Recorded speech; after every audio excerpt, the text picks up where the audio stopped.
Sejam bem-vindos a mais um episódio dos Três Elementos. Eu sou Emílio Garcia, estou aqui acompanhado da Camila. Tudo bem, Camila? Tudo bem, querido. Camila do Biologia em Meia Hora. Se você quiser escutar episódios incríveis de biologia, clica no link que está aqui embaixo. Meu amigo Pirula, tudo bom?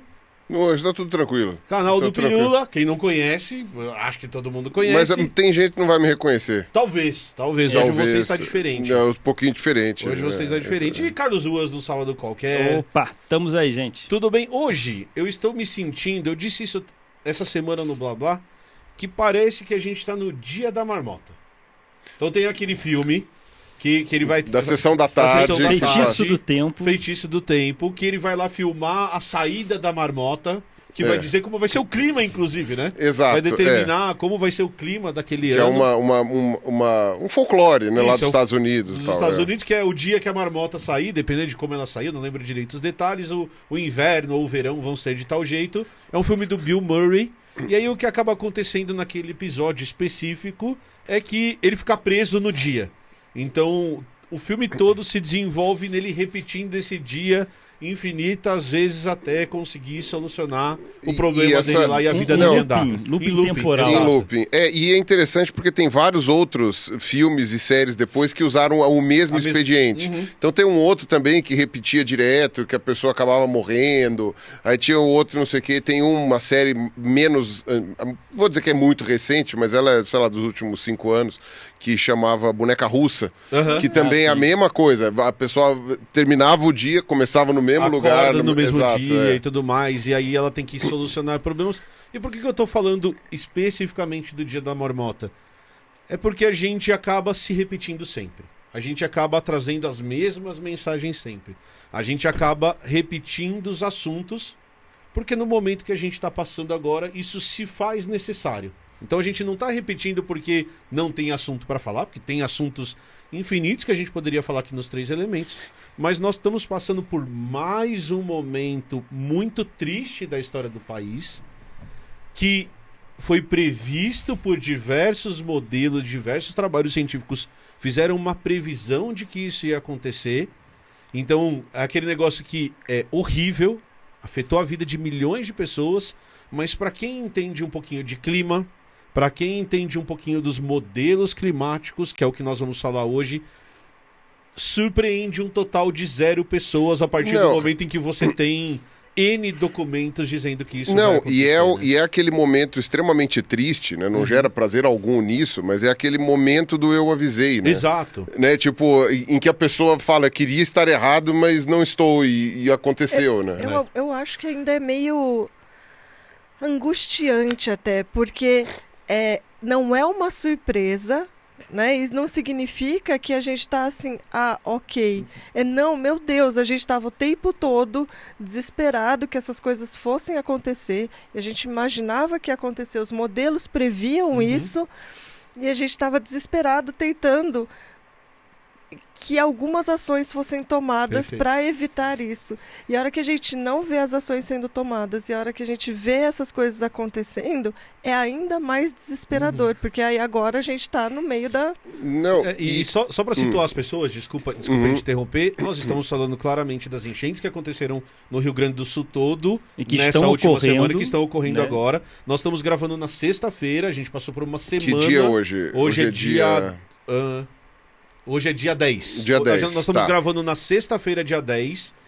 As chuvas elas foram piorando semana passada e continuou chovendo a semana toda. Então era para ter parado de chover no domingo. Aí a gente vai explicar por que não parou de chover no domingo, porque tem uma massa de calor presa no sudeste que impede a chuva de sair, mas depois a gente explica. E tem uma outra coisa dentro disso que você falou que é fundamental a gente deixar claro para o nosso público. Na pandemia tinha gente que acusava, e a gente vai falar um pouco sobre fake news e tudo mais, de que parece que a gente tá torcendo pra dar errado. Pra gente falar, eu avisei. Gente, eu não queria que isso acontecesse. Queria eu estar errado. Não, e na verdade, não é uma questão de estar errado ou estar certo. É exigir que as ações sejam tomadas antes que isso aconteça, porque já tem a previsão. Mas se tem a previsão, a gente já pode tomar medidas, mesmo que isso não aconteça no nível que está acontecendo agora, porque a gente já viu eventos desses mais intensos acontecendo no Brasil ao longo desses últimos anos. O Rio Grande do Sul é o que está acontecendo agora. Mas a gente ano passado foi Santa Catarina. Foi Santa Catarina. Ano retrasado foi o sul da Bahia. E foi por aí. A gente Teresópolis, Petrópolis. Né, no Sudeste. Então, assim, está acontecendo um monte de coisa. E não é que a gente não quer estar certo ou quer estar errado. A questão toda, eu acho que a gente quer ações para que isso seja evitado. Mas, Camilo, o grande problema, a meu ver, é o seguinte. Para começar, as previsões são feitas, mas elas são sempre feitas de uma maneira ampla, porque é o que dá para fazer. Então, tipo, a previsão não foi, tipo, Porto Alegre vai encher de água. Foi, provavelmente, tudo indica que a pluviometria está aumentando muito na região sul. Então, tipo, não tinha um CEP da cidade que ia acontecer.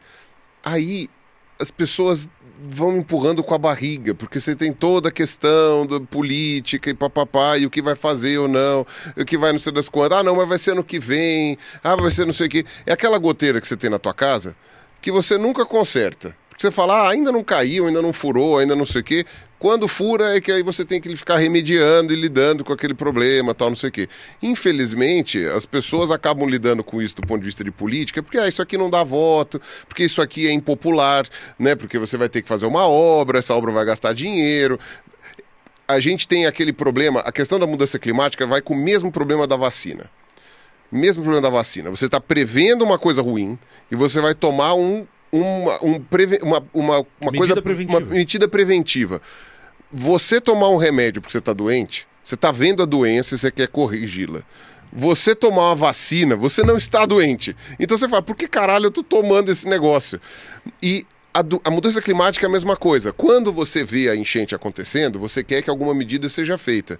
Agora, a prevenção, ela não é levada tão a sério pela maioria das pessoas. E aí entra também a questão de que boa parte dos políticos, que muitas vezes são eleitos, secretários, ou o que quer que seja, ou não acreditam nas previsões, dizem que as previsões são uma bobagem, ou até acreditam, mas o eleitorado não acredita e, portanto, eu não posso desagradar o meu eleitorado, porque senão eu não sou eleito. Então, na prática, como todos os políticos são reféns do eleitorado, pouco importa se eles acreditam ou não. O que importa é o que eles vão fazer de fato, né? Eu acho assim, realmente, a previsão, ela não vai ter o CEP, mas áreas de risco tem CEP. Sempre tiveram. São conhecidas, né? E são conhecidas. E assim, é que dessa vez até ultrapassou, né? Ultrapassou, mas se não tivesse ocupação em áreas de risco, a gente teria um efeito bem menor. A gente teria agora, passando dessas áreas que a gente considera de risco, atingiria bem menos pessoas, o manejo ia ser muito mais eficiente, muito mais fácil e talvez, não sei, a gente não teria... Você tem todas as áreas de deslizamento no Rio, por exemplo. Acontece todo ano. As pessoas não deveriam morar lá.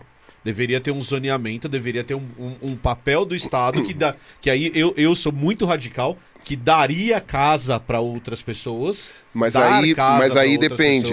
Por exemplo, lugares. Por exemplo, São Sebastião. Em São Sebastião deslizou tudo no ano passado, ou no começo desse ano. No começo desse ano deslizou tudo.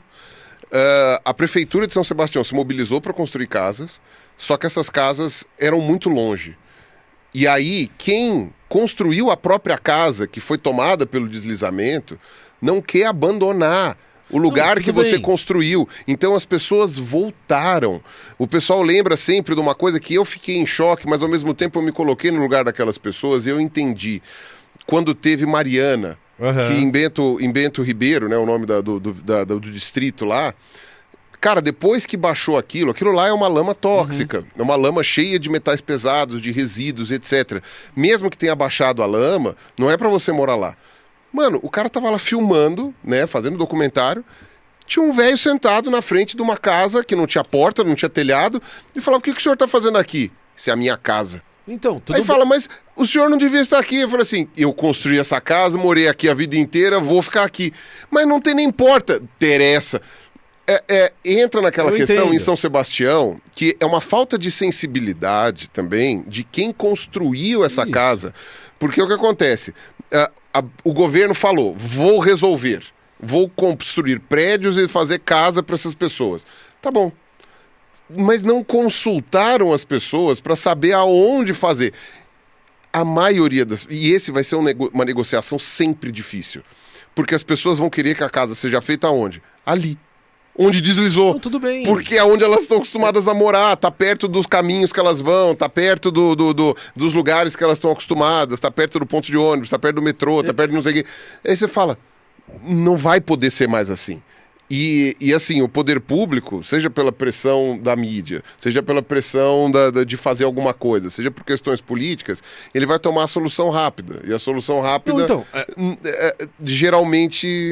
Esse era o meu ponto. Eu já vou tentar fazer uma contextualização daqui a pouco, mas o ponto é esse, assim... Tá, você vai colocar a casa para as pessoas, daí você tem que fazer um planejamento social e urbano para que essas pessoas tenham como ir para a cidade. Aí você tem que fazer uma solução a longo prazo pensando em tudo isso. Então, uma coisa que a gente sempre disse, até cansar, é que a gente está falando, talvez, de um dos problemas mais complexos da história recente da humanidade para ser resolvido, e as pessoas precisam... E aí a gente teria 3 passos para resolver. Vamos lá. Qual que é o primeiro passo? O primeiro passo é resolver o problema de agora. Qual que é o problema de agora? As pessoas no Rio Grande do Sul precisam de comida. Elas precisam de água, elas precisam de roupa para usar. Tem um amigo meu que eu quero colocar o link do... Fábio, a gente coloca o link aqui, que é o Sérgio Hoff. Cara, ele não tem camiseta para usar. Então esse cara ele tem um problema que ele tem que ser resolvido na próxima hora. Não é semana que vem, é na próxima hora. Então tem esse primeiro ponto. Uma amiga nossa... Ela não conseguiu o remédio que o pai dela toma para uma doença crônica que ele tem, que se ele não tomar ele vai morrer. Agora ela conseguiu, achou uma farmácia, eles entregaram o remédio, deu certo. Mas até 2 dias atrás, ela vai acabar o remédio e não tem como resolver. Então tem esse primeiro problema. Precisa de itens de higiene. Precisa de sabonete, escova de dente. Papel higiênico. Absorvente. Porque não tem papel higiênico, não tem água. Então, esse é o problema. Então você tem essa primeira camada. A primeira camada é resolver o problema das pessoas de hoje. A segunda camada é que daqui a 15 dias a água baixa. E a hora que a água baixa, você tem que resolver problema de esgoto, você tem que resolver problema elétrico, você tem que ter onde as pessoas morarem. Internet. Você tem que ter internet, você tem que ter hospital funcionando, tem que voltar a funcionar a escola. Essa é a segunda camada. A terceira camada é, cara, o ano que vem vai chover de novo. Então, se o ano que vem vai chover de novo... Ano que vem? Final desse ano vai chover de novo. Esse ano. No mesmo lugar. Porque você já tinha tido uma 4 cheia... eventos climáticos no Rio Grande do Sul em 12 meses. Em menos, 10 meses, isso, 10 meses. Então, assim, daqui a 6 meses vai acontecer de novo. Então, cara, o que vai acontecer? E aí tem a quarta camada, então vamos dizer assim, que é... Tudo isso é... Um dos causadores de tudo isso é a mudança climática de origem do homem. Então, qual é a solução? Se a gente for pegar o primeiro e até o segundo... São soluções que a gente precisa fazer soluções rápidas. Então, dar água para as pessoas e resolver o problema do esgoto tem que ser já. Agora, os outros 2 são problemas hiper complexos que têm soluções complexas e muitas vezes difíceis. Então, eu entendo tudo que você falou. Mas trocar as pessoas de lugar é uma decisão difícil. E é uma decisão que precisa ser tomada de maneira centralizada. E aí, realmente, não basta dar casa. Você tem que construir a escola lá onde eles vão morar. Você tem que oferecer transporte público de qualidade para essas pessoas conseguirem trabalhar. Você tem que resolver mentalmente o histórico da pessoa ter construído aquela casa. Cara, toda a questão psicológica por trás. Tem que resolver. Tem que colocar terapia para esse cara. Uma indenização em cima da casa. Tem que fazer esse tipo de coisa. Porque aí é aquela coisa. Às vezes com a indenização a pessoa acaba... se sente recompensada pelo que ela fez, talvez. Então... porque o certo seria não ter deixado a pessoa construir aquela casa, mas ninguém se preocupou. A gente tem 2 flancos muito perigosos da questão urbanística, que isso daí é uma crítica há muito tempo, que eu até comento, que são 2 extremos da sociedade, que é o extremo muito pobre e o extremo muito rico. Né? Esses 2 são problemáticos. Só que o extremo muito pobre, né, a gente passa pano, por quê? Porque é o poder público que está permitindo. Sim. E são as pessoas que estão desesperadas. Então as pessoas não têm onde morar, elas vão morar onde não pode, onde ninguém vai morar, que é um lugar que tenha alagamentos, deslizamentos, ou então que seja preocupante para outras questões ali, né, para falta da água, enfim, que seja. E isso vai assim, é ocupação, começa como ocupação, essa ocupação vira favela, a favela vira bairro, e de repente aquilo lá tá lá e não sai mais, né? E aquele lugar que nunca deveria ter sido habitado por humanos, de repente tem, 50 mil, 100 mil pessoas morando. Então não tem muito como fazer. Essas pessoas deveriam, tecnicamente, ser realojadas. Tipo, as marginais aqui em São Paulo, elas foram retificadas. Você tinha que quebrar tudo. Quebra tudo e desretifica tudo e volta porque era antes. Rio, né? Rio meandrante. Só que aí você tem que... assim, é uma coisa que eu acho que, sei lá, acho que nem Coreia do Sul, com toda a coisa do mundo, sabe? Nem o Japão conseguiria fazer. Porque é uma coisa muito difícil, muito caro e que vai onerar muito e vai deixar muita gente triste. Muita gente puta, aliás. E você tem o outro extremo, que é o extremo dos extremamente ricos. Que aí eles vão querer morar nessas áreas que não podem, porque essas áreas que não podem, elas são bonitas. Elas, justamente por não ter gente, dá uma elitizada no negócio. E você tem legislação ambiental para isso, que a gente sabe que ela é extremamente flexível quando você tem dinheiro suficiente. Quando você pode subornar fulaninho, como é todo mundo das famílias conhecidas, estudou junto no colégio, fez não sei o que lá, marca um jantar na casa do tio fulano, na casa não sei o que, marcou, de repente, nossa, não é que o licenciamento saiu, e aí de repente você tem um condomínio de luxo, numa área, com prédios ou casas, numa área que não deveria ter sido construída, aí aquilo começa a acontecer merda, tem casos até de estabelecimentos de luxo que também sofrem deslizamento, eu sempre lembro de um dos hotéis mais caros de Ilha Grande, que teve aquele deslizamento e acabou, né, a diária daquele hotel era caríssimo, o hotel não existia mais, né? Ele virou um pastite, né? Virou uma maçaroca. Então, esses dois extremos é que é difícil de lidar. Um que tem uma questão social complexa, em que é parte do poder público não deixar que a primeira casa, o primeiro barraco seja montado. Não pode deixar, não pode começar, porque depois que estabeleceu, acaba virando daquelas pessoas. Então você não pode deixar, tem que ter um controle daquilo. E o outro não pode abrir exceção para rico, né, caralho? Se o rico quer, você chega e fala assim, olha, meu amigo, a gente é amigo desde criança, a gente é não sei o quê, mas assim, pelo amor de Deus, né? E só mais uma coisa antes da gente entrar no histórico e na contextualização, que é uma discussão que está tendo agora, que a gente vê nas redes e que eu quero conversar com as pessoas que estão assistindo, que é assim, não. O Estado não vai fazer nada e a gente tem evidências de que quem está cuidando das coisas é a população. E eles dão exemplos de pessoas doando seu tempo e pessoas doando seu dinheiro. Eu preciso fazer uma outra homenagem aqui que a gente está acompanhando de perto. O Giovanni, que veio aqui com o Vitor, mora em Porto Alegre e desde que começou todo o processo de alagamento, o Giovanni está doando o tempo dele para construir abrigo, fazer comida, arrecadar comida, porque a casa dele ele teve a sorte de não ser alagado, mas o Giovanni está lá. E aí você tem iniciativas como, por exemplo, o Felipe Neto. O Felipe Neto juntou com o público dele 5 milhões de reais. O Fresno junto com o Podpah, 2 milhões de reais. Empresários que estão dando dinheiro. Também, o Whindersson fazendo um puta de um papel. A Insider, nossa parceira, que a gente tem bastante orgulho de ter a Insider como parceira, pegou 10 mil peças de roupa, mandaram pra CUFA. CUFA, o trabalho da CUFA, o trabalho do MTST, o trabalho de todos esses caras fazendo isso. Só que, a hora que você vai para planejamento urbano, a hora que você vai para construção de galeria de água, a hora que você vai para mudança da vida das pessoas, depois que isso acabar, então não estou diminuindo o papel dessas entidades. E das pessoas mesmo, e dos indivíduos que estão lá, que a gente está vendo um monte de vídeos super emocionantes, umas coisas assim que você fala, putz, isso é legal pra caramba.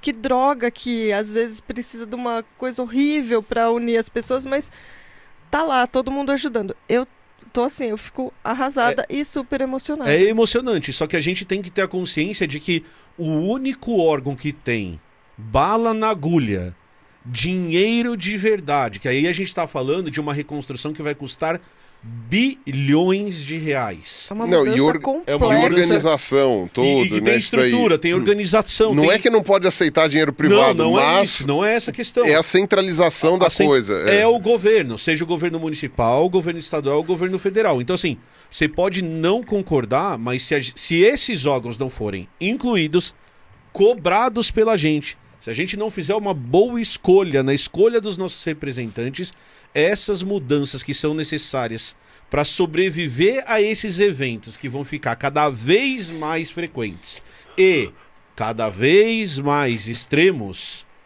a gente sempre vai ficar trabalhando, correndo atrás do próprio rabo para resolver o problema depois que ele acontecer. Que volta a questão da prevenção que você estava comentando. Então, quem é capaz de fazer prevenção, quem é capaz de fazer obra, quem é capaz de preparar a cidade para isso, Infelizmente não é o Giovanni, que tá lá doando 10, 12, 14 horas do dia dele, que eu fico emocionado de ver ele nem postagem faz, porque ele manda foto pra gente, que é do nosso grupo de amigos, falando, gente, tô aqui mais um dia fazendo... Ele não consegue solucionar esses problemas de larga escala que a gente vai ver. Não. Então a gente precisa, sim, entender que quando a gente fala de politização disso, nós estamos pensando no futuro. Qual que é o papel do governo municipal, do governo estadual e dos governos federais, de todos esses governos que a gente tem, na preparação dos municípios e dos estados para esse tipo de evento extremo. Não adianta falar que eles não têm um papel. Eles têm. Eles têm um papel, inclusive, de cortar verba. Eles têm um papel, inclusive, de achar que é tudo mentira.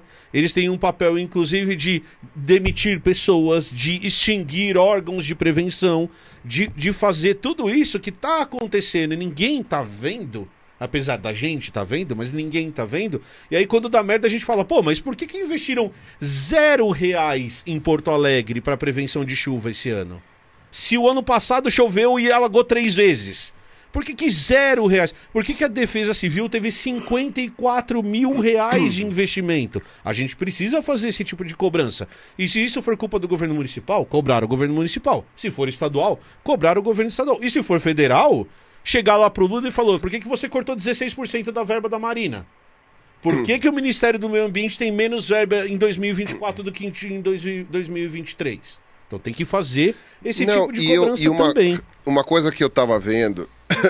Assim, as pessoas muitas vezes não têm noção, e é muito pesado falar uma coisa dessas, porque ainda está acontecendo a tragédia, mas a verdade é que, frente às consequências do que vai acontecer, uma vez que não parou de chover, e vai continuar chovendo por um tempo, mesmo que tenha umas estiagens, vai baixar a água, vai subir de novo, é possível que enquanto as pessoas estiverem reconstruindo, alague tudo outra vez, entendeu? Então não é uma coisa assim, algumas pessoas falaram que vai haver um abandono de fato, de bairros inteiros que não vai dar mais para morar, bairros inteiros de cidades inteiras em que simplesmente vai ter que deixar lá e falar assim, ó, a gente vai ter que morar em outro lugar, não vai rolar mais, entendeu? Tipo, é a plataforma continental afundando, né?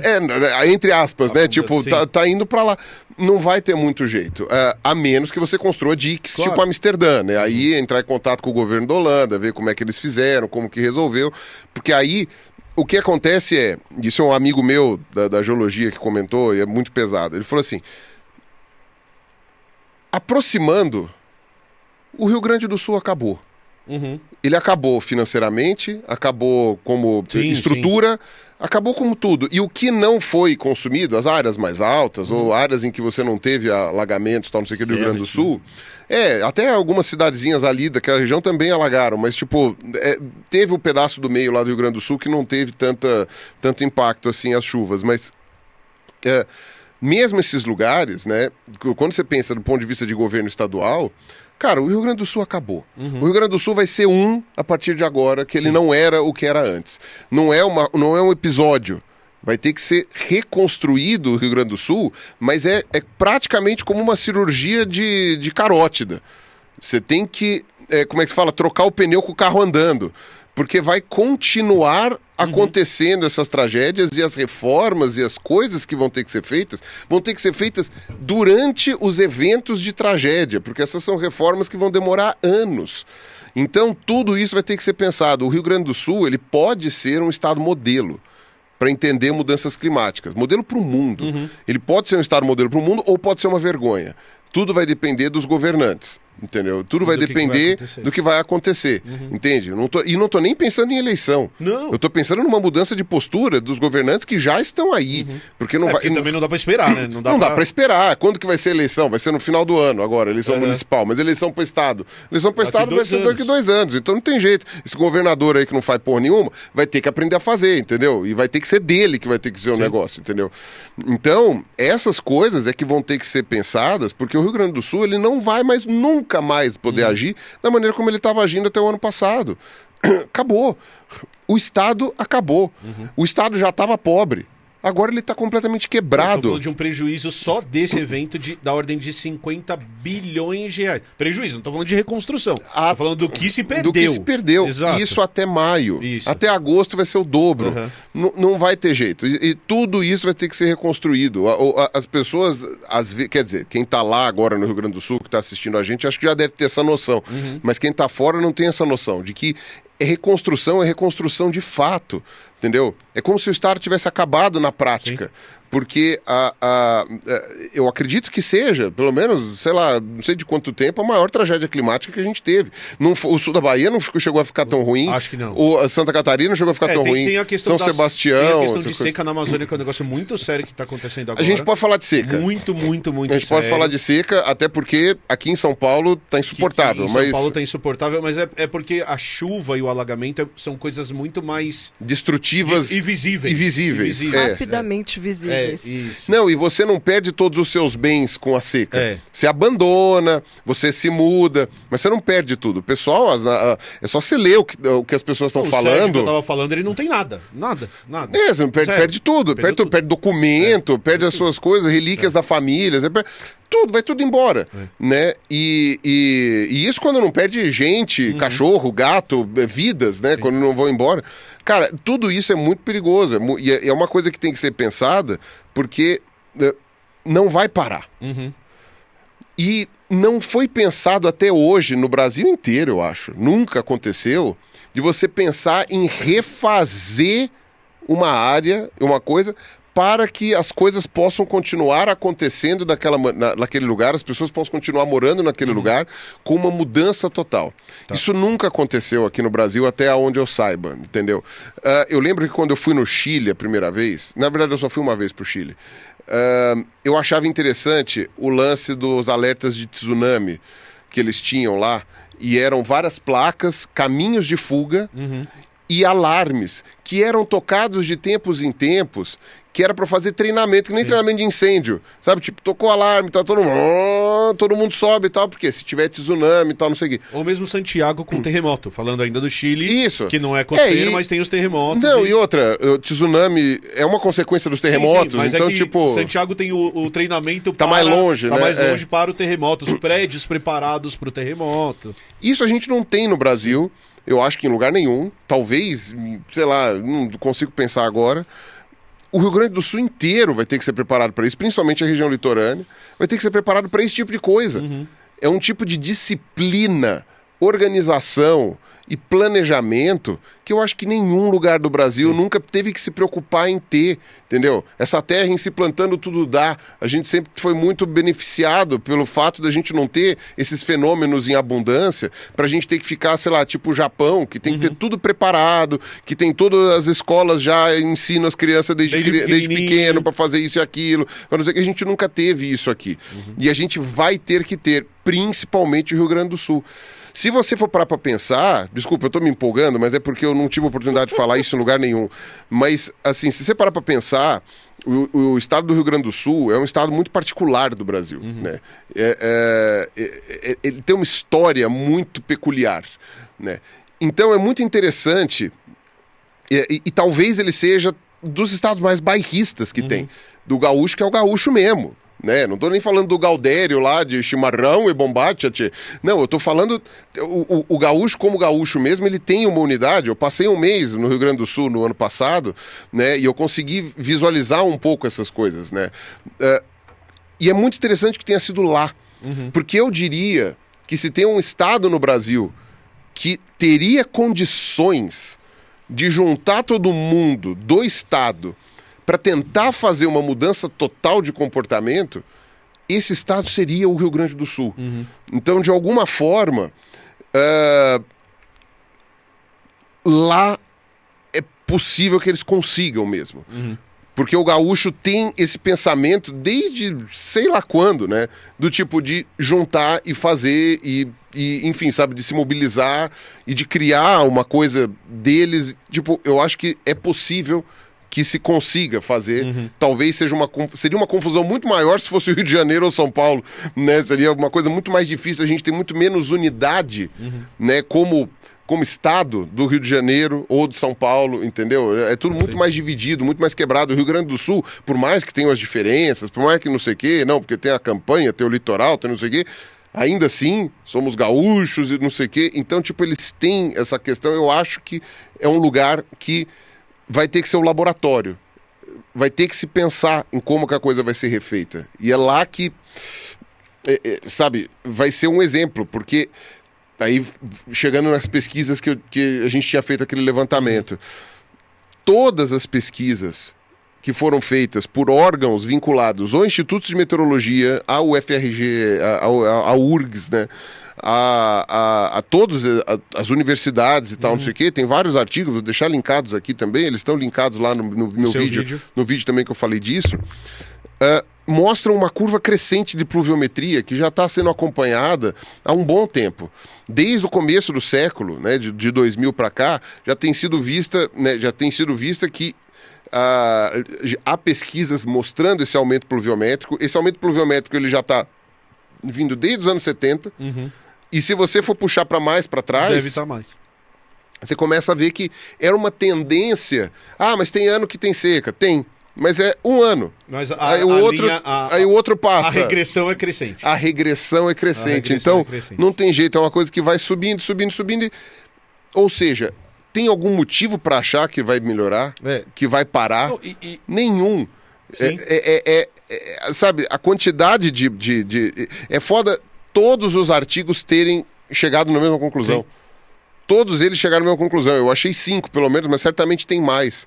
Chegaram na mesma conclusão. E tanto para a área ali com a divisa maior com a Argentina, tanto para a região de Campanha, tanto para a região do litoral, todas essas regiões, eles chegaram à mesma conclusão. Está aumentando o ritmo de chuva de uma maneira muito violenta. Sim. E a gente tem uma missão, que aí volta para o dia da marmota do começo do vídeo, que é uma missão muito difícil. Por quê? Porque para a gente conseguir convencer as pessoas, sejam elas nós, seja o prefeito da cidade, seja o governador do estado, sejam os políticos, sejam as pessoas, a gente precisa fazer o nosso trabalho. E a gente precisa fazer um trabalho que não pode ser só nosso, que é um trabalho de combate ao negacionismo. Então, quando você olha, por exemplo, o governador do estado do Rio Grande do Sul, a gente vai falar especificamente do Rio Grande do Sul porque é isso que está acontecendo agora, mas a gente poderia falar de outros políticos de outros lugares do Brasil. Ou a hora que a gente vê o prefeito de Porto Alegre, o que a gente vê são pessoas que negam as mudanças climáticas. São prefeitos, inclusive, que o governador tinha se proposto, por exemplo, a desmanchar as barreiras ao lado do rio, que foram o que protegeram um pouquinho a cidade para dar tempo das pessoas saírem de onde elas estão. E aí a gente tem que falar assim, poxa, mas o negacionismo do quê? O negacionismo climático. Então a gente pode fazer um resumo rápido, bem rapidinho, da questão do clima que está acontecendo no planeta. Então no século XIX a gente aprendeu duas coisas. A primeira coisa que a gente aprendeu foi a construir indústrias que usavam combustível para fazer coisas. Num processo que é um final de algo que demorou um tempo para acontecer, mas que a gente chama de Revolução Industrial. E a Revolução Industrial, ela descobre um combustível, na verdade 3. 3 combustíveis que são muito energéticos, então que eles retêm muita energia num espaço muito pequeno, que são baratos e que são fáceis de retirar, por isso baratos. Então a gente tem um extrativismo de combustível que sustenta a Revolução Industrial. E esses combustíveis são gás natural, petróleo e carvão. E carvão mineral. E todos são derivados meio que da mesma coisa, são todos fósseis. Todos são fósseis, todos são a mesma coisa. E todos eles juntam essas 3 características. Então, são muito energéticos, abundantes, fáceis de retirar, por isso baratos, certo? E aí a gente tem o desenvolvimento dessa sociedade industrial em qualquer lugar do mundo baseada nesses 3 combustíveis e baseada até hoje nesses 3 combustíveis. A gente está falando de revolução energética, outros tipos de combustíveis, mas, por exemplo, o que esquenta casas no Canadá, nos Estados Unidos, na Europa toda, na China, em parte da Ásia, é em grande parte carvão mineral até hoje. Ou gás natural. Ou gás natural. Que vem da Rússia e tal, não sei o quê. O que alimenta a maioria dos carros do planeta é isso, são as mesmas coisas. A própria retirada desses elementos do ambiente libera gases na atmosfera. E a segunda coisa que a gente aprende no século XIX é de um negócio chamado efeito estufa. Então o efeito estufa é um processo que é causado pela nossa atmosfera e que é fundamental para a vida no planeta.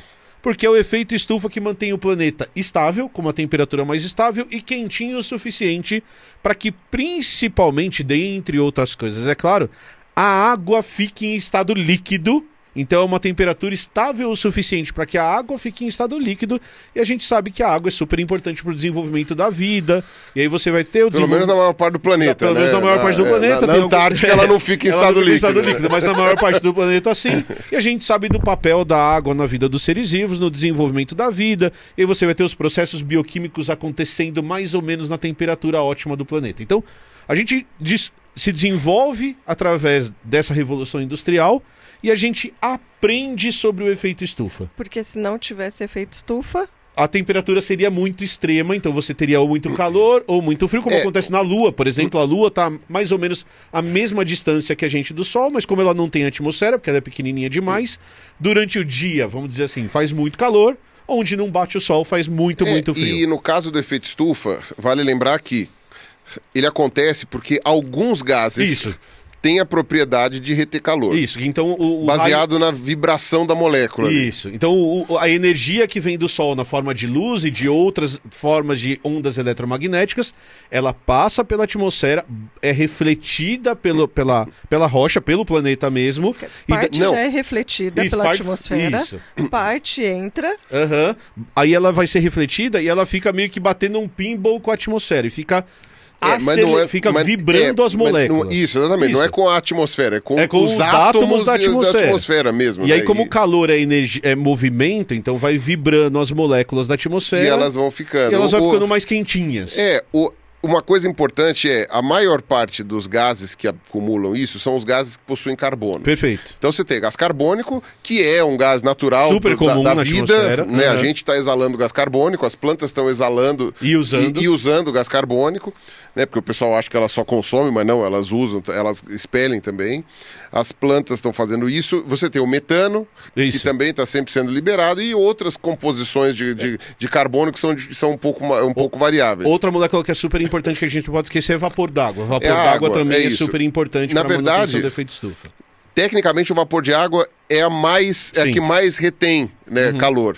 É que como ele não é igualmente distribuída no planeta, ao contrário do gás carbônico e do metano, que quando são soltos na atmosfera, a tendência é eles uniformizarem, como o vapor de água ele é mais pesado, entre aspas, ele acaba ficando mais concentrado nos lugares em que há em que há mais umidade sendo liberada. Então, mas graças ao vapor de água, né, se não fosse o vapor de água na atmosfera, é possível que nós tivéssemos um planeta 11 graus mais frio.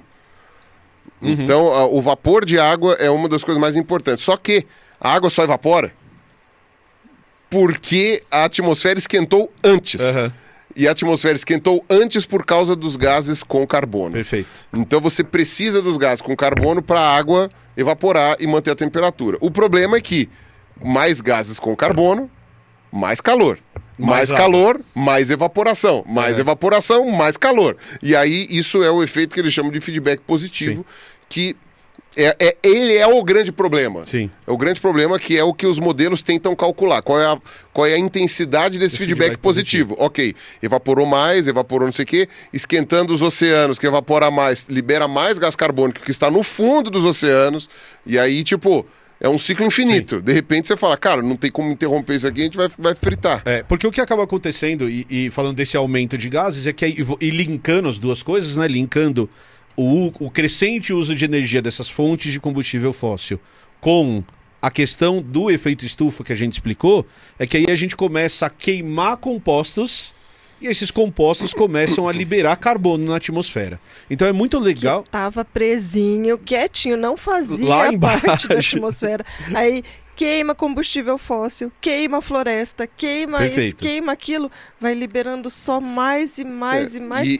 A gente tem a percepção, e aí que eu tô... Gente, tem todo esse histórico, se vocês procurarem. A gente tá pulando etapas, porque senão esse vídeo vai durar 5 horas. Tem vídeo lá no canal do Pirula, tem vídeo no Blabla, tem episódio no Biologia em Meia Hora. Então tem tudo isso explicadinho, passo a passo, nas nossas outras redes. Mas é muito interessante a gente perceber que duas coisas andam em paralelo. A nossa percepção da ciência da atmosfera. Então, percebemos que carbono retém calor, percebemos que água retém calor. Então, os cientistas estão descobrindo isso, até que a gente chega na década de 60 entendendo direitinho o efeito estufa, e os primeiros cientistas já começam a olhar e falar, opa, então talvez a gente esteja fazendo merda. E aí começam-se os primeiros estudos, lá na década de 50, dos caras falando, olha, o que a gente tinha medido em 1820, a gente já está 0,3 graus acima do que estava. Então, se a gente juntar essas informações, talvez vai dar merda. Aí, dando outro salto temporal. Na década de 80, a gente começa a ter um consenso.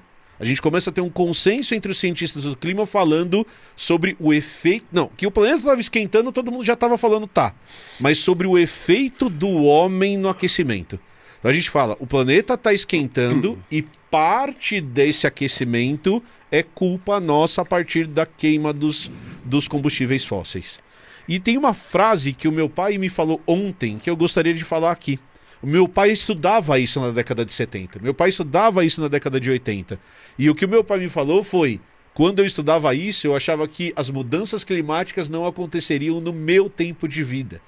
Então, as mudanças climáticas sempre foram algo que a gente estava pensando pro futuro. E já chegou. Pro futuro. Só que aqueles modelos da década de 80, que foram melhorados na década de 90, que foram melhorados nos anos 2000, eles já chegaram. Então o que os modelos previam? Os modelos previam que um aquecimento que chegasse perto de 2 graus, ele resultaria num aumento de eventos extremos. O que isso quer dizer? Quer dizer que sempre choveu no Rio Grande do Sul. As pessoas têm razão quando elas falam isso. Só que essas chuvas ficaram ainda mais intensas. Sempre fez seca em São Paulo no meio do ano. Só que essa seca fica ainda mais intensa. Sempre teve ventania em tal lugar. Só que isso vai ficar ainda mais intenso. A Amazônia é seca no meio do ano. Tá, mas ela não é tão seca quanto a gente está vendo agora. Então esses eventos, segundo os modelos, ficariam cada vez mais frequentes e cada vez mais intensos. Tanto que o que a gente viu no Rio Grande do Sul é que nos últimos 10 meses nós tivemos 4 eventos extremos. E faz todo sentido, porque o que acontece? Com maior calor, você tem as moléculas do ar mais dilatadas. Né? Isso daí acontece com mais movimento. Isso quer dizer que elas conseguem reter mais água. Se você retém mais água na atmosfera em formato gasoso, né, ela não vai cair. E aí você tem um evento de seca. Quando ela cai, porque ela vai subindo, formando nuvem. Quando realmente essa água vai cair, é muito mais água. Sim. Então aí você tem, do nada, depois do evento de seca, um evento em que cai o triplo de chuva, que era para ter caído durante o ano todo. Caiu em 3 dias. Cai em 3 dias, Exato. Exatamente. Então, você começa a ter esse tipo de coisa. E aí, no caso agora, com o Rio Grande do Sul, o que está acontecendo é essa bolha de calor que está em cima do Sudeste. Que impede a chuva de sair de lá. Impede a chuva de sair de lá. O pessoal, eu sei, como a gente estava falando, a tragédia do Rio Grande do Sul, ela é muito mais forte porque as pessoas estão perdendo tudo. Mas aqui em São Paulo, por exemplo, abaixo dos rios, a cidade está fedida. A cidade inteira está fedendo. Por quê? Porque todos os cocôs desaguam no rio Tietê, o rio tá com pouca vazão, porque tá com baixa água, então o quê? Bosta, cheiro de bosta, tá todo mundo cheirando bosta aqui em São Paulo. Né? Vai perder safra no Mato Grosso. Sim. No Mato Grosso do Sul, né? Milho, a soja ainda aguenta um pouco mais dessa seca, mas o milho provavelmente vai perder, acho que, não lembro agora se feijão, eu não sei nada de agronomia, não sou eu que vou falar, mas várias sementes vão se perder por causa da seca. Sim. Já era para estar chovendo, não está chovendo, entendeu? O Paraná também, né? A Bahia está numa seca horrível, a Amazônia, como você falou, isso tudo é parte dessa bolha de ar quente que não vai embora. Sim. Porque só quando essa bolha de ar quente, que está ferrando com a nossa vida aqui, com seca, foi embora, é que vai ter aquele corredor que vai permitir a água não cair no Rio Grande do Sul. A água vai vir para cima, entendeu?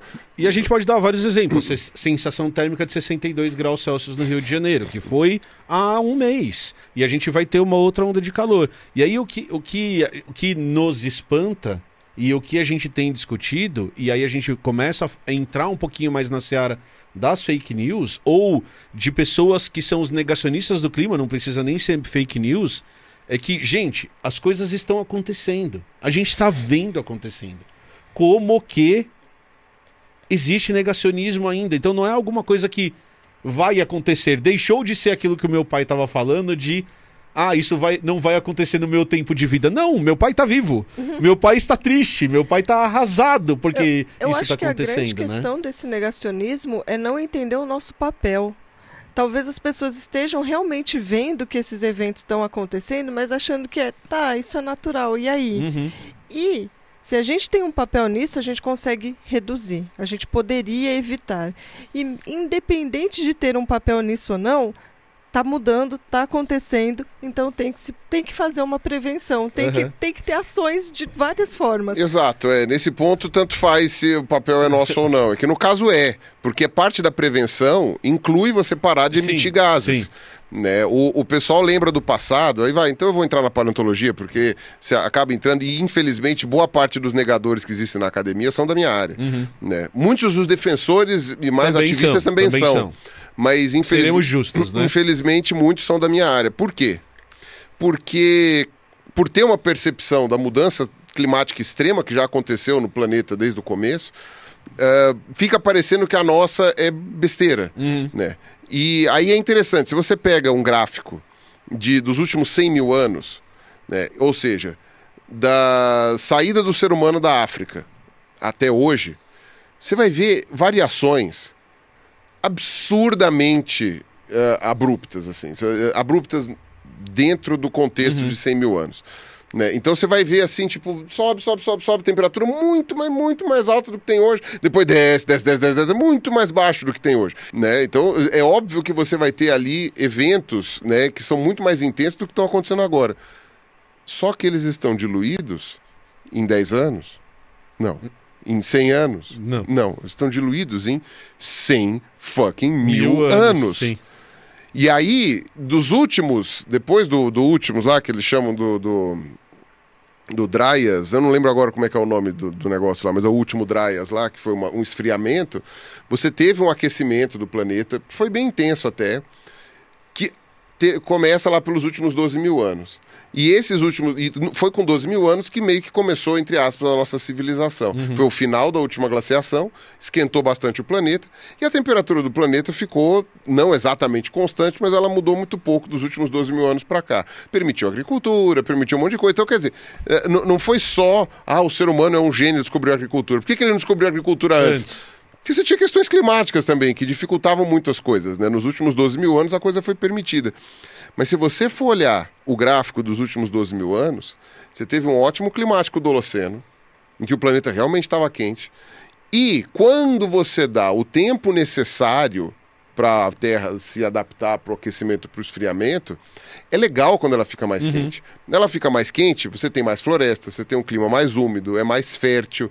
Tanto é que começou, né? O Egito, o Saara era menor, então o pessoal foi morar no Egito, no Vale do Rio Indo, tal, não sei o quê. Então, por quê? Porque eram regiões mais...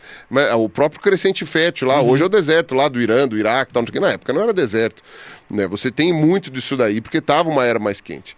Só que desde o ótimo climático, entre 10 e 9 mil anos, a gente registra uma tendência natural de esfriamento do planeta. Uma tendência natural, assim, tipo... A temperatura do planeta está caindo consistentemente nos últimos 9 mil anos, de 10, 9 mil anos. Entendeu? Até o século XIX. Não é que ela está caindo a níveis glaciais. Sim. Se você for fazer a comparação com a época glacial, de fato, não está caindo tanto assim, né? Não estava caindo tanto assim. Mas estava dando uma esfriadinha. Óbvio que em algum momento poderia dar uma esquentadinha. Mas só que isso, você vê, demorou 9 mil anos Para dar uma esfriadinha. Para dar uma esfriadinha, ia demorar talvez 9 mil anos para dar uma esquentadinha, né? 18 mil anos, acho que me parece um tempo razoável para as formas de vida que nós conhecemos poderem se adaptar. Inclusive a gente. Inclusive como você a gente. disse, do desenvolvimento da humanidade. O que está acontecendo agora é que desde o século XIX, isso é consistente. Isso é consistente, você vê isso nas medições, sejam medições absolutas, né, com termômetros, sejam nas indiretas, que são feitas através de testemunha de sondagem, essas coisas todas, né, e a avaliação de isótopos em outros, de forma geológica. Quando você vai observar isso daí, cara, a temperatura, ela subiu. Tanto que agora nós já ultrapassamos o ótimo do Holoceno em 100 anos. 150 anos. 150 anos, se você quer colocar. Cara, em 150 anos, a gente fez o que a Terra demorou, sei lá, 10 mil anos. É bizarro. É assustador. É isso que as pessoas não entendem. Não é a temperatura esquentar. A temperatura quente, no Carbonífero, tinha 12 graus a mais do que tem hoje. A questão é, as coisas que aconteceram no Carbonífero demoraram, sei lá, milhões de anos para acontecer. Não foi nem milhares, são milhões. O que está acontecendo agora é análogo, eu sei, é pesado falar isso e, obviamente, façam ali a proporção, a questão da proporção. É análogo aos eventos de mudança abrupta que houve, que é o quê? Queda de asteroide, erupções vulcânicas de não sei qual magnitude. O que está acontecendo agora em 150 anos está equivalente a isso. Está equivalente a isso. Quando você vê no mapa de mudanças climáticas do planeta, desde o do Paleozoico até hoje, você vê aqueles picos de explosão, assim, de temperatura ou coisa assim. Aconteceu alguma coisa externa. Sim. Aconteceu, ou, tipo, sei lá, a formação de uma cordilheira, né, com milhões de erupções vulcânicas, ou caiu um asteroide gigantesco, alguma coisa assim. E agora? Sim. É bizarro. As pessoas preocupadas, né, se um dia cair um meteoro na Terra, a gente não vai estar preparado. Quem precisa de meteoro? É verdade, Russo. Já fizemos o nosso. Boa observação. E a gente tem Nós somos o nosso. Nós somos o nosso. E a gente tem o nosso dia da marmota, e às vezes a gente fica pensando assim, pô, mas será que a gente precisa repetir? E aí a gente trouxe evidências, Camila. Evidências do porquê que o nosso trabalho precisa ser repetitivo, porquê que a gente tem que falar disso com frequência e porquê que Carlos Ruas tem que fazer tirinhas sobre clima a cada mês. Porque daí ele faz tirinhas e aí aqui a gente vai trazer informações, Carlos Ruas. Aqui a gente trouxe informações, Carlos Ruas. Então Carlos Ruas está na rua aí, Carlos Ruas. Olá, Emílio. Olá, Emílio. Estou aqui, o sinal está um pouco ruim, mas sim, eu trouxe evidência. Não, mas Ruas, você postou uma tirinha, você faz isso com frequência, na verdade, né?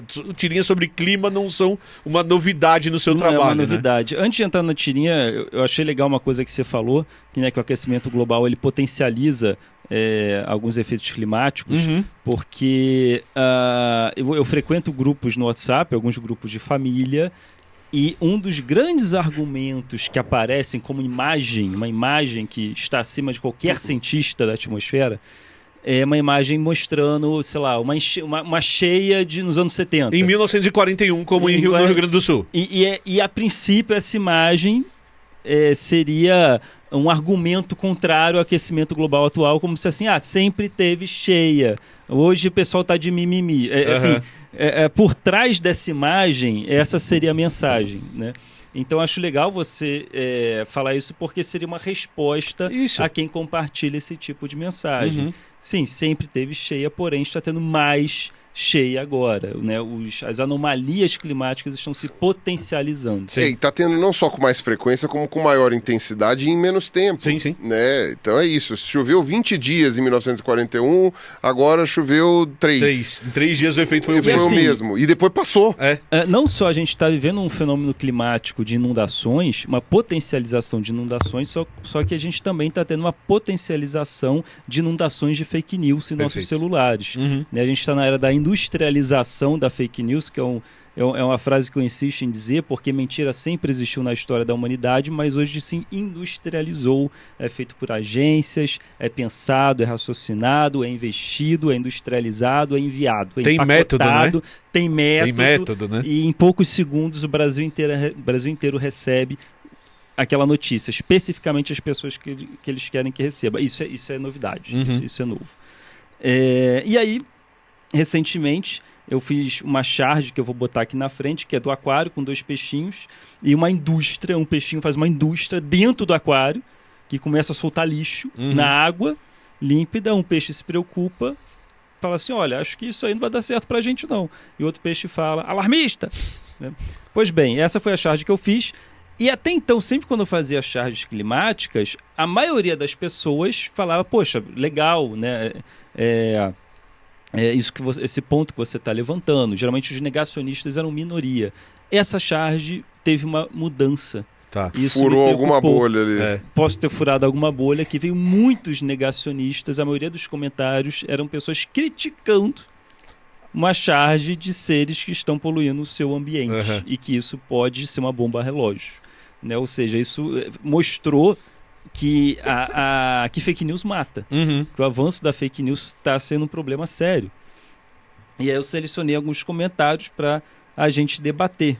Selecionei alguns aqui. Por exemplo, um argumento que eu vi que utilizaram muito nessa charge era não debater sobre essa questão do clima e apontar governos. Por exemplo, mas no governo tal você não falou nada. Cadê a charge do governo tal? Ou seja, ele foge desse assunto, que é um assunto preocupante, não importa o governo. Você não falou governo nenhum.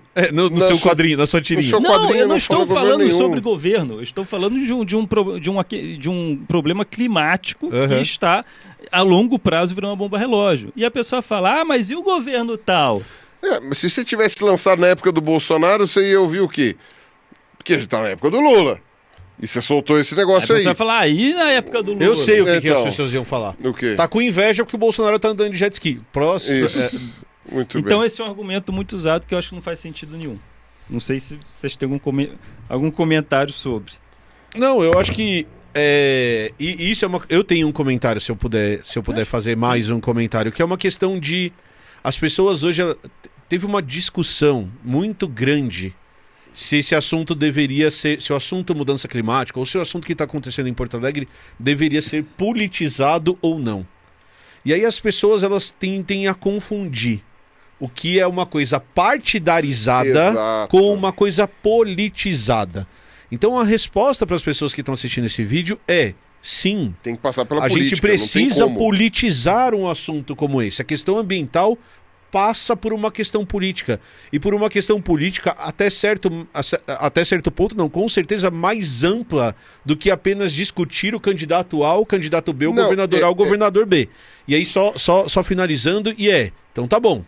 Então, o que eu e a Camila fazemos e discutimos muito vamos escolher tal candidato, vamos. Qual que é a posição ambiental desse candidato? O que esse candidato fala em relação ao clima? Na plataforma dele, como ele apoia a ciência? Quais são esses aspectos? Por quê? Como ele enxerga a educação, como ele enxerga a urbanização. Perfeito. Por quê? Porque essas são as questões amplas da política que a gente tem que considerar a hora que a gente está politizando um assunto. E aí a gente volta para o ponto que a gente falou antes. Tem que ser político, porque quem vai resolver os grandes problemas, quem vai representar o Brasil nas grandes discussões sobre os climas, são os políticos. Então, sim, a gente precisa politizar. E sim, a gente tem críticas ao governo atual. E sim, a gente ainda tem mais críticas ao governo anterior.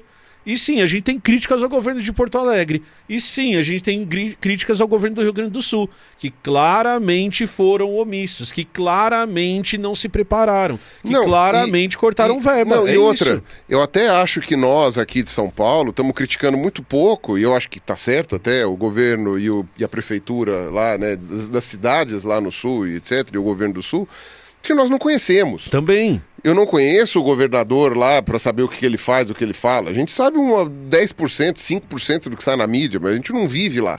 Né? Eu não sei o que fazem os prefeitos, eu não sei nem o nome do prefeito de Porto Alegre. A gente não sabe, não é a nossa realidade agora, porque nós não vivemos no Sul, não somos de família gaúcha, não temos tantos... Temos amigos, mas não é a mesma coisa, né? Ter amigo no Sul e essas coisas assim.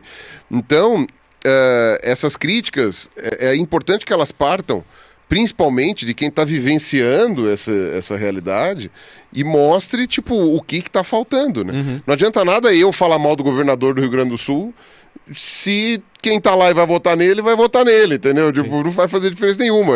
Eu posso falar mal do governador do Amazonas, tá? E aí? Bela merda, entendeu? E o histórico de governadores e de prefeitos desses locais, porque é uma sequência de melhoras e pioras, ou acúmulos de pioras. Acúmulos de descaso, né? Inclusive, né? Não, e outra... a gente não sabe esse histórico para julgar. Claro. Não, e outra, a gente tem uma coisa que aconteceu no mundo todo, né, nos últimos anos, que é, com a ascensão de governos conspiracionistas, né, e aí eu vou focar no conspiracionista, para ninguém vir falar que eu estou falando desse ou daquele posicionamento político, mas o conspiracionismo, ele é objetivamente ruim. Não interessa se é um social-democrata, se é direita liberal, se é comunista, não interessa. Tipo... Conspiracionismo é objetivamente ruim. Ele é um conjunto de pseudociências. É um amontoado ali. Aquilo é sempre ruim. Com a ascensão de governos conspiracionistas, como aconteceu com o Trump, com o Bolsonaro, com o Orban, com o Putin, que o pessoal esquece, a galera acha que o Putin... Não é, tá dentro do mesmo balaio, do Netanyahu e todos esses caras aí. Com a ascensão de todos esses governos, acabou acontecendo que a gente tá nivelando tudo muito por baixo. Qualquer coisa que não seja esse monte de merda... tá bom, só que não tá. E essa é que é a questão, tem que ser melhor, entende? Uma boa parte do que aconteceu aqui, inclusive de negligências, vem de governos que são anteriores ao governo do Bolsonaro. Bolsonaro foi só, tipo, o pior do que era possível. E aí agora é o bode na sala. Puseram o bode na sala, aí tiraram e foi, tipo, a vida tava uma bosta, tava todo mundo vivendo num lugar horrível. Aí puseram um bode no meio da sala, tipo, ficou tudo muito, muito pior. Aí tiraram o bode, ufa, até que não tava tão ruim. Sim, estava. Estava tão ruim. O Bolsonaro é o bode na sala, que tá fazendo a gente se acostumar com a bosta que existia antes, porque ele conseguiu cagar o incagável, né? Essa é uma coisa pesada. E eu só terminando esse tipo de resposta que eu acho importante, tinha uma coisa que eu e meus irmãos a gente fazia quando a gente era criança, que quando um criticava o outro, a gente tinha aquela resposta que a gente sempre brincava que era o e você. Então você fala assim, gente, o clima tá ruim. E você que não fez nada em relação... Não, mas tipo... você que não arrumou seu quarto. Você que não arrumou seu... Tipo, cara... Não, assim? É a falácia do tuquoque, né? Que é você também. É o que em inglês eles chamam de whataboutism. Whataboutism, né? Que seria tipo, o meteoro está vindo. E você que não arruma no seu quarto. Você fica assim, caralho. Cá, no meteoro dos dinossauros você não falou nada. Exato, é exatamente. Vai falar dele, meteoro crescendo assim. Vai, fala do meteoro dos dinossauros agora. Eu tô um pouco me lixando pro meteoro dos dinossauros. Eu tô preocupado com isso na sua cabeça. Sabe, do governo anterior você não falou nada. Cara, o que você tá falando agora? Vamos tá bom, então. Vamos tentar se proteger disso aqui. É o eceísmo. Esse. Eu lembro até de uma galera que criticava quando tava tendo alguma coisa, quando do governo Temer, uma coisa assim, né? A galera criticava e falava assim, onde estava você falando do governo Lula? Eu falei assim, eu não tinha internet. Não tinha como eu falar mais. Meus vizinhos sabem. Pergunta pros meus vizinhos, pergunta pros meus parentes. Eu não tinha internet, como é que eu ia fazer? Imagina, 100 anos atrás, chega um pombo correio, você abre, onde estava você? Este governo é uma merda. Onde estava você quando o Getúlio Vargas instaurou o Estado Novo? Eu falei, pois porra. Bem, vai lá. Seguindo aqui, um outro comentário que eu achei bem interessante, deixando claro que é uma charge em um aquário pequeno, a pessoa comenta, comparar um microclima de sistema fechado, como aquário, com um macroclima de um sistema aberto, acredito referente ao nosso planeta, parabéns, nota dó. Ele acha que o nosso planeta é um macroclima aberto. Não dá para associar um aquário. E é um macroclima aberto, mas a sua analogia é com o macroclima aberto. Pronto. O aquário? O aquário é aberto. O aquário permite a troca de ambientes. Ele é aberto. Ele não é uma cúpula fechada. Assim como o microclima não é fechado. Essa pessoa falou que microclima é fechado, essa pessoa está errada. Né? A cidade de São Paulo é um microclima. O pessoal fala, a cidade de São Paulo tem muita fumaça, isso gera uma cúpula de poluição. Essa cúpula de poluição torna a cidade de São Paulo uns 2 graus mais quente que a média do que está fora da área urbana. Isso é microclima, mas não é fechado. Interage com fora. Interage com fora. Chove. A chuva não é a terra plana. São Paulo é a terra plana, tem o domo e a chuva é tudo que está por ali. Não, a chuva vem do litoral, a chuva vem do sul, a chuva vem da Amazônia. E E chove. Tipo, o microclima não é um sistema fechado. Essa pessoa é uma topeira, desculpa. Ou ela tá só replicando o discurso de uma topeira. Pode ser. Tem o que faz dela uma topeira também. Tem uma outra coisa que eu acho que complementa isso, que é o Neil deGrasse Tyson uma vez estava dando uma entrevista pro Ben Shapiro, que é um extremista americano, que é negacionista de tudo que existe na face da Terra, e o Ben Shapiro pergunta para ele assim, ó, o que você acha da ideologia de gênero sendo estudado dentro das universidades? Eu já vou chegar no ponto. E aí, quando o cara já fala ideologia de gênero, você já sabe que ele tá negando tudo, ele já tá negando pessoas trans, ele já tá negando tudo, numa frase só ele já tá se colocando no lugar. E aí o Neil deGrasse Tyson pergunta pra ele assim, ó, pessoas trans existem? Aí o Ben Shapiro fala, existem. Aí ele fala, então, um dos papéis da ciência é estudar os fenômenos que existem. Então, se pessoas trans existem, se elas estão aí, o papel da ciência é observar esse fenômeno e tentar entender esse fenômeno. Onde é feita a ciência? Nas instituições que fazem ciência, nas instituições de ensino, nas faculdades, nos institutos de pesquisa e assim por diante. Logo, essa é uma não discussão. Por que eu contei essa história? Os eventos extremos estão existindo? Sim. Eles estão existindo. Logo, cabe à ciência tentar entender esses eventos extremos. Então, seja dentro de um aquário que está acontecendo evento extremo, seja na cidade de São Paulo que está acontecendo evento extremo, seja no Rio Grande do Sul, que é inegável que 4 eventos extremos aconteceram nos últimos 10 meses, a gente tem um sistema que explica isso usando modelos que são feitos para sistemas complexos como o clima do planeta. Você está dizendo que modelos funcionam, Emílio? Não, tô dizendo... E o meu medo é essa pessoa achar que o que acontece no clima do Brasil não tem nada a ver com o que acontece no clima de outro lugar. Que as coisas não estão interconectadas. Que mesmo que demore a ter o impacto, não é tanto assim. Então, ali você está vendo um sistema fechado e aqui a gente tem um sistema aberto, né? Ali um fechado e aqui um aberto. Mas as coisas são conectadas. Então vai ter impacto no que acontece num lugar. Se tiver uma fabriquinha poluindo num lugar, vai ter impacto em outro, onde não tem a fabriquinha. A chuva de Porto Alegre está ligada à seca em São Paulo, que está ligada à seca no Centro-Oeste, que está ligado a... Esse é o medo que eu tenho da pessoa que faz esse comentário, sabe? Dela não perceber como eventos que ocorrem num local estão ligados a eventos que ocorrem em outros locais. Como a Terra é um planeta só, e aí tudo está acontecendo E a atmosfera é fluida. Exato. Ela é gasosa, então você leva de um lado para o outro com muita facilidade. E só para o pessoal que está assistindo, não existe outra Terra, tá? Eu já disse isso aqui no 3 Elementos, vou dizer de novo. Outro aquário. Marte vai ser sempre pior do que aqui, por mais que aqui esquente. Então, ou a gente já cuida do que tem aqui, ou a gente tá muito ferrado. Só tem uma coisa que me incomoda no desenho do Ruas. O quê? O aquário não tem base. A terra ali dos peixes, ela... Como que esse aquário para em pé? Vai lá, Ruas, próximo comentário. Faltou uma sombra. É que você... Não, faltou o aquário é daquele se balançar, ventou, ele balança e emborca. Fundo redondo. Tem fundo chato. Não tem base. Licença poética, gente. Licença poética. Deixa. Não tem nem chão. Negacionista. Não tem chão, ele tá flutuando. Ele tá em cima de uma tartaruga. Esta é a parte da analogia, entendeu? É a grande bola molhada. Deixar a sua imaginação. É a grande bola molhada que gira no vazio a não sei quantos milhões de quilômetros por hora. Exatamente. Entendeu? Exatamente. Teve um comentário aqui que eu confesso que não entendi direito. Vamos nos atear aos fatos. Conceito de Era do Gelo não tem 200 anos de idade. Conceito de mudanças climáticas tem basicamente pouco mais de 100 anos. Tá. E conceito de criar problemas e vender soluções existe tanto tempo quanto comércio. Então, a ideia que uma ciência tão nova exagere e extrapole resultados para benefício próprio não parece tão ousada. Uns 300 anos para frente, capaz de tudo isso ser tratado como caso de histeria coletiva. O que é benefício próprio? O que o cientista ganha benefício falando isso? Do quê? O cientista só se fode.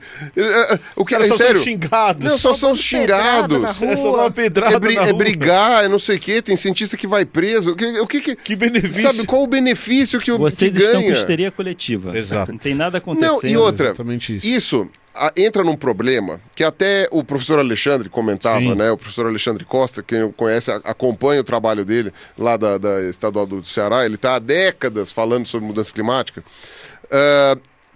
Uma coisa que ele comentava, ele falou assim, existe sim uma tendência de...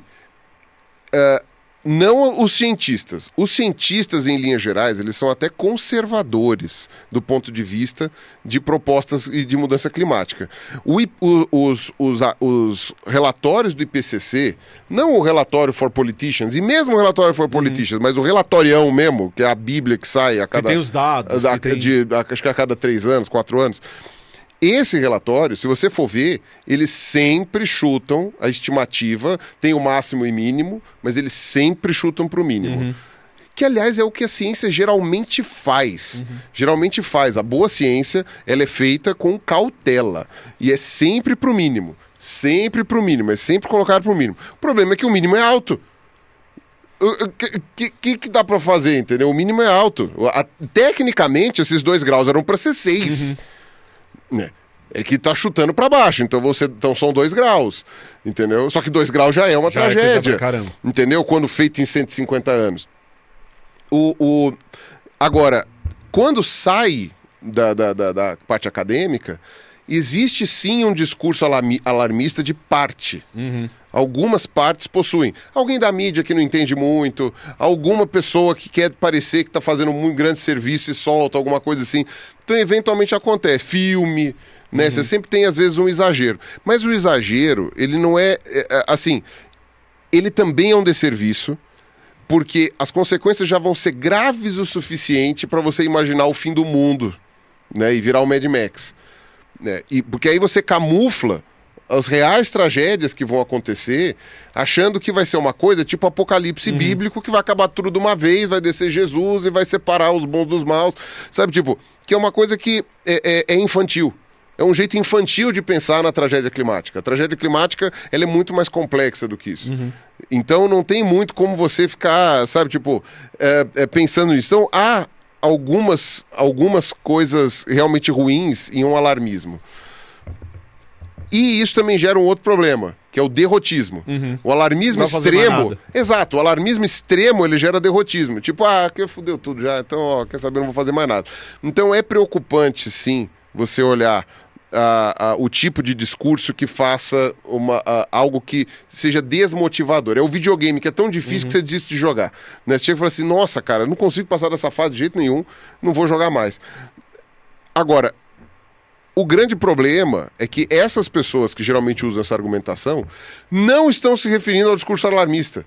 Estão se referindo ao discurso pé no chão, que elas estão achando que é alarmista, entendeu? E ainda falando essa merda, que pra mim é uma merda.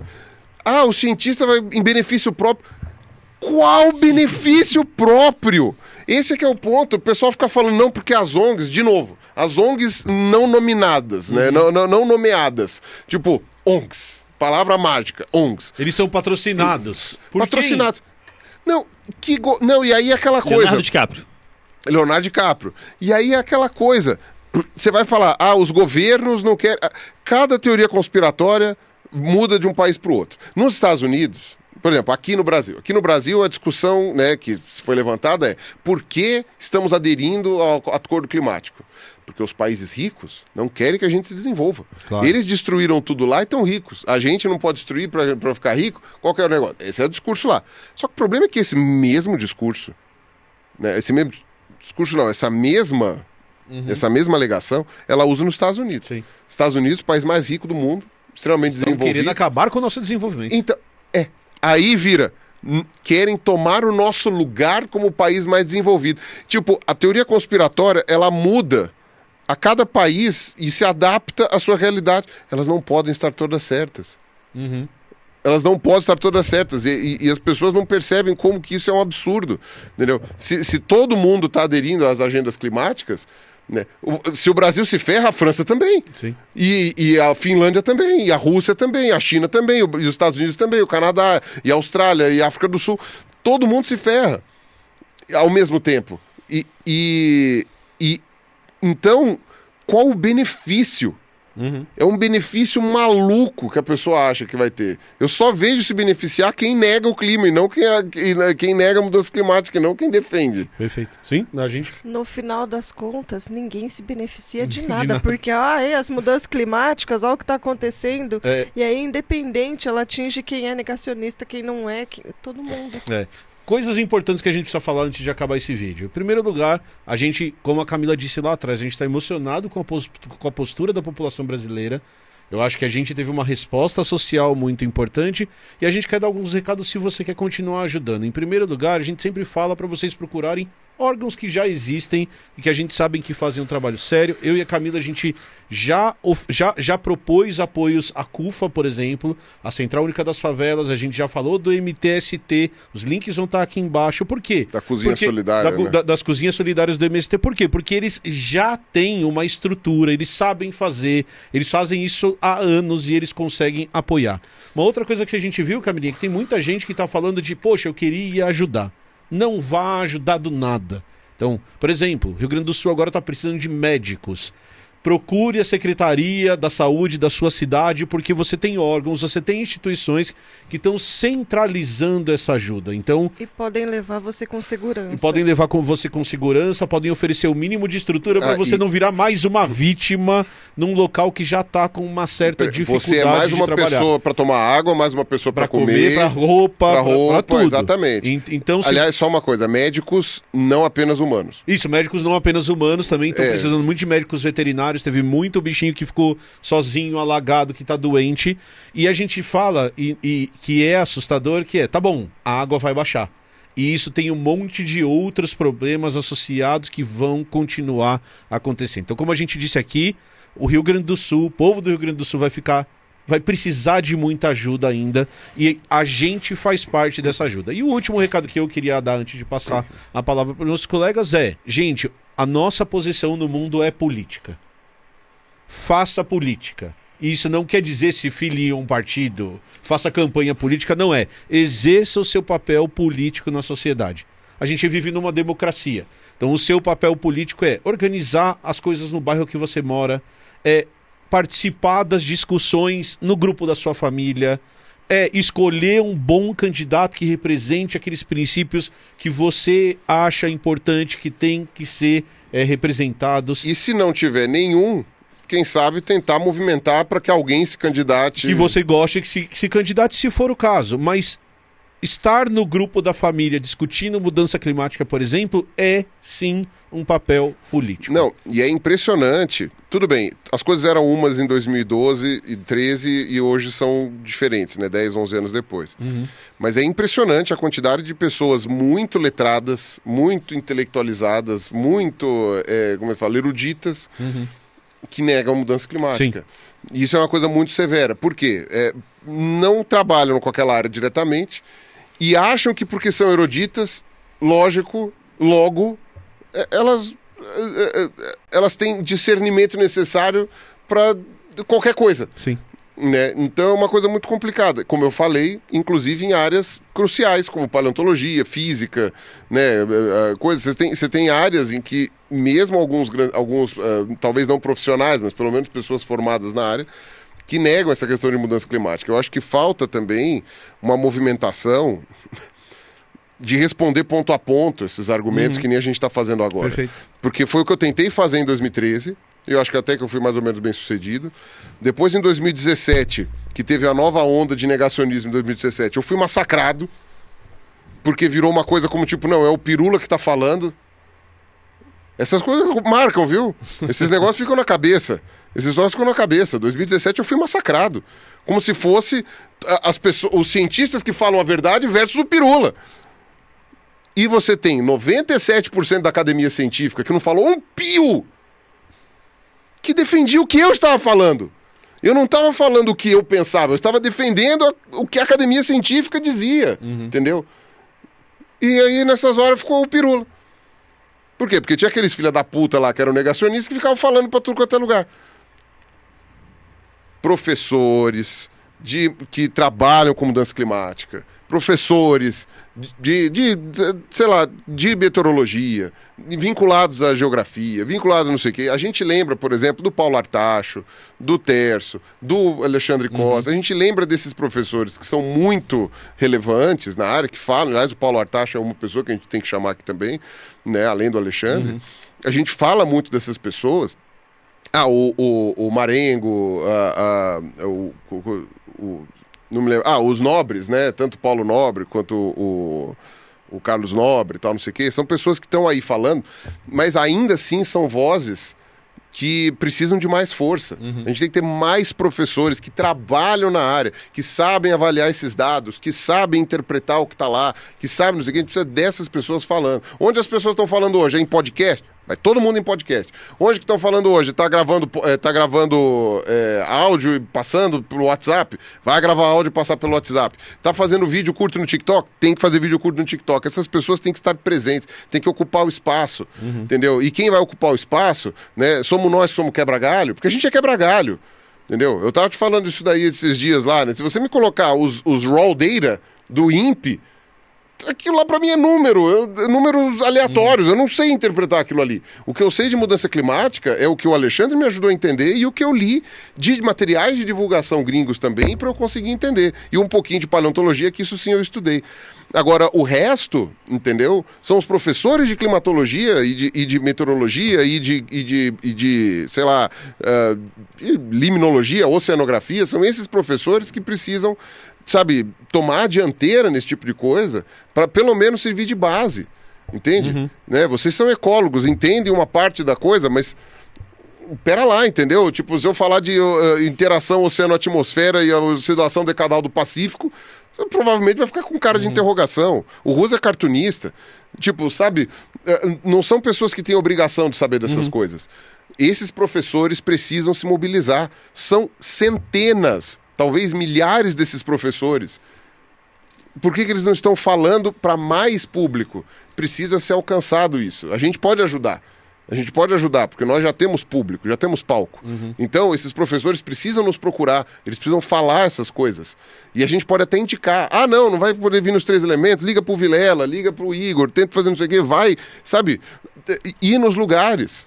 Entendeu? Essas pessoas têm que participar mais. Porque senão fica parecendo que somos nós 4 aqui falando.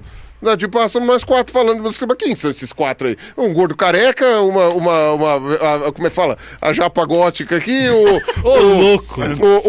O magrelo aí de farol aceso e esse cabeludo que não tinha barba, monocelha aqui. Sabe, tipo...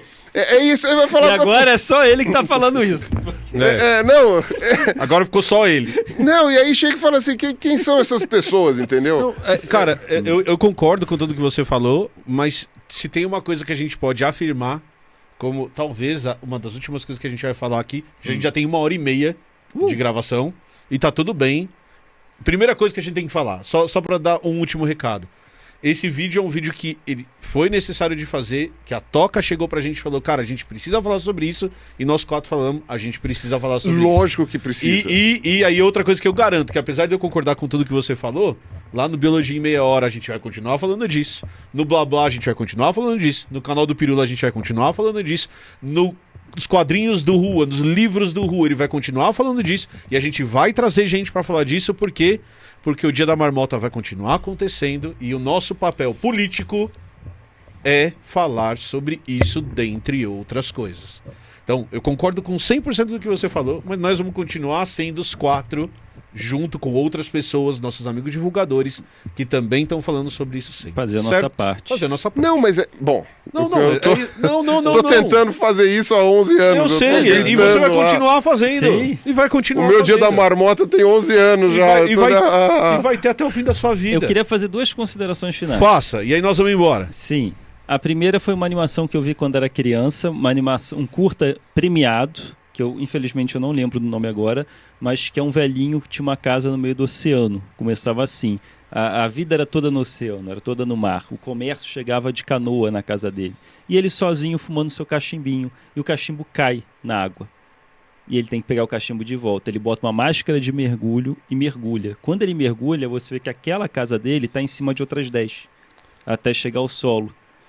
E ele vai entrando nas casas para ver se o cachimbo entrou pela janela. E cada casa que ele entra, os quadros mostram a fase da vida dele. Ele é adulto, ele é adolescente, com família, até chegar na primeira casa que está no solo, que é ele criança nos quadros. Então, é muito bonitinha, é muito emocionante e fala muito sobre um futuro que pode ocorrer com todos nós. Quando era criança eu via como uma fantasia aquilo, hoje eu vejo como uma realidade. E a segunda coisa que eu quero falar é que o Mr. Freeze, ele é conhecido como um grande vilão do Batman, e um dos seus objetivos é esfriar o planeta. Hoje, Mr. Freeze seria um herói. E a Era Venenosa quer defender as plantas do planeta, ou seja, Exato. os dois seriam heróis. Segura o Batman. O Batman do Segura Joe o Batman. Vai, Mr. Freeze. Era do Joe Schumacher, não? Aquele lá que era o... E o Batman era o bilionário que dava soco na cara deles. Do cientista que queria ajudar o planeta a se resfriar. É isso aí. Cadê o Schwarzenegger pra salvar a gente? Exatamente. É isso aí. E aí, Camilinha, temos um vídeo? Temos um vídeo, querido. Então tá bom. Gente, clica em todos os links que estão aqui embaixo, contribuam para as campanhas que estão acontecendo agora e vamos nos preocupar porque isso pode voltar e aparentemente vai voltar a acontecer em outros lugares do Brasil, inclusive. Gente, beijo para todo mundo. Beijo, Camilinha. Beijo, querido. Tchau, tchau.